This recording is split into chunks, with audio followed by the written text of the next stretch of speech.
Time look cafe ঢাকার এক পুরনো গলির ভিতরে ছিল ছোট্ট একটি ক্যাফে। Cafe 11টা 11 minute. লোকজন বলতো ক্যাফেটা দিনে খুব সাধারণ, কিন্তু রাত 11টা 11 মিনিটের পর জায়গাটা বদলে যায়। রাফি ছিল একজন ইউটিউবার, রহস্যময় জায়গা নিয়ে ভিডিও বানাতো। একদিন সে শুনল এই ক্যাফের কথা।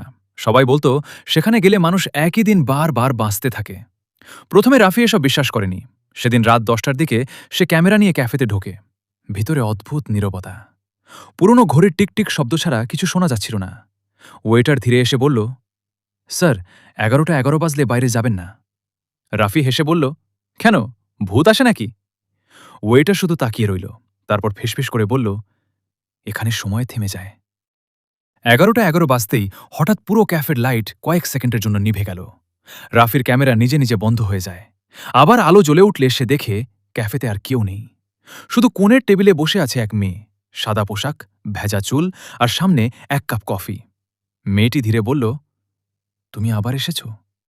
রাফি অবাক, মানে, আমি তো প্রথমবার এসেছি। মেয়েটি কাঁপা গলায় বলল, সবাই প্রথমবারই বলে। হঠাৎ রাফির ফোন বেজে ওঠে। স্ক্রিনের সময় 10টা 2 মিনিট PM। রাফি চমকে ওঠে। সে তো ঘণ্টাখানেক দূরে ক্যাফেতে ছিল। সে দ্রুত বাইরে বেরিয়ে যায়। পরদিন সকালে ঘুম থেকে উঠে সে বুঝল কিছু অদ্ভুত হয়েছে। তার ফোনে নতুন কোনো ভিডিও নেই। গত রাতে সব ফুটেজ উধাও। আরও ভয়ানক ব্যাপার হলো তার হাতে একটা কাগজ। তাতে লেখা, আজ রাত 10টায় আবার দেখা হবে। রাফি ভয় পেলেও সত্য জানার জন্য আবার যায় ক্যাফেতে। সবকিছু আগের মতোই, একই ওয়েটার, একই ঘড়ি, একই মেয়ে। 11টা 11 বাজতেই মেয়েটি এবার বলল, তুমি 47 বার এখানে এসেছ। রাফি হেসে ওঠে, পাগল নাকি? মেয়েটি টেবিলের নিচ থেকে একটা পুরনো ছবি বের করে।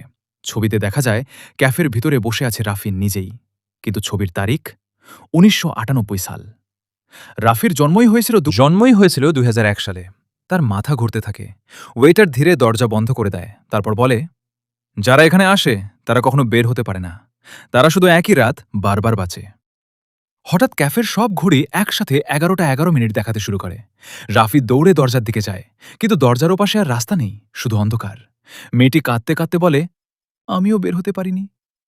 রাফি পিছনে তাকায় আর নিজেরই আরও কয়েকটা সংস্করণ দেখতে পায়। একজন চিৎকার করছে, একজন দরজা ভাঙার চেষ্টা করছে, আরেকজন কোনায় বসে পাগলের মতো হাসছে। তখনই সে বুঝল সে আসলে অনেক আগেই এই ক্যাফেতে আটকা পড়েছে, আর প্রতিবার স্মৃতি মুছে গিয়ে সব আবার শুরু হয়। হঠাৎ লাইট নিভে যায়। কয়েক সেকেন্ড পর আবার আলো জ্বলে ওঠে। ক্যাফের দরজা খুলে একজন নতুন ছেলে ভিতরে ঢোকে। সে হেসে বলে, এই জায়গাটা নিয়ে অনেক রহস্য শুনেছি। কোণে টেবিলে বসে থাকা রাফি ধীরে মাথা তোলে। তার সামনে ধোঁয়া ওঠা কফি, আর ঘড়িতে তখন ঠিক 11টা 11 মিনিট PM।